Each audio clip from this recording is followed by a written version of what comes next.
Storytime tayo ngayon about sa mga job interview experiences ko.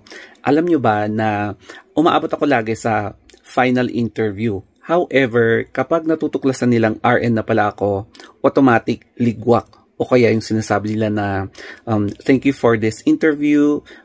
We will have to contact you via email whether or not you will be accepted or not.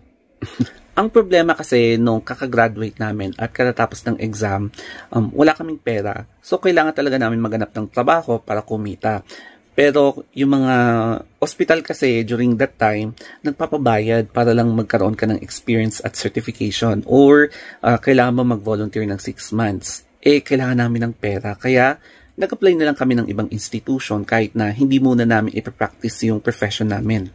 So, eto na nga, may malapit na BPO sa amin na sinubukan ko lang applyan.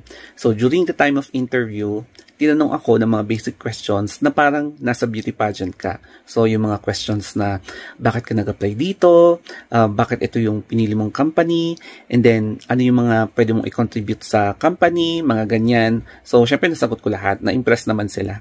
And minove forward ako sa final interview. So, in-interview na ako ng OM nila. And natuklasan niya na RN ako and ang mga tinanong niya sa akin is ganito na, do you have any plans of going abroad within the next 6 months? Sabi ko, of course not. I will stay here and be with your company's asset, blah, blah, blah. And nag-smirk na siya. Ganun na siya. So, parang alam ko na yung meaning nito. And then, ang sabi niya, ayun, inulit yung tanong na ano yung pwede mong mai-contribute. Tapos, ang pinaka-last words niya, okay, so thank you for your time. Email ka na lang namin. You will receive that email whether you passed or not. Thank you so much. So, umalis na ako. So, parang ang dali yung final interview na, ang dali natapos. Kaya nagtaka ako. And then, nag-antay ako ng ilang days, hanggang naging weeks, hanggang naging months. Ibig sabihin, naligwak ako. Ito naman yung isa. Isang medyo malaking ESL company na magtuturo ka ng mga furang na estudyante. So, nag-apply ulit ako dyan. And nagulat ako, may mga kasama akong kakilala ko. Tapos, ayun na nga, may exam pa.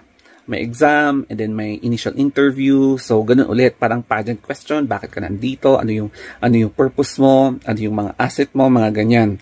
So, hanggang sa napunta kami sa top 5 sa final interview. O, di ba? Parang Miss Universe na nasa top 5 kami. So, kakilala ko yung mga ibang kasama ko na top 5. Tapos, may dress code during the interview. So, isa-isa kaming na-interview.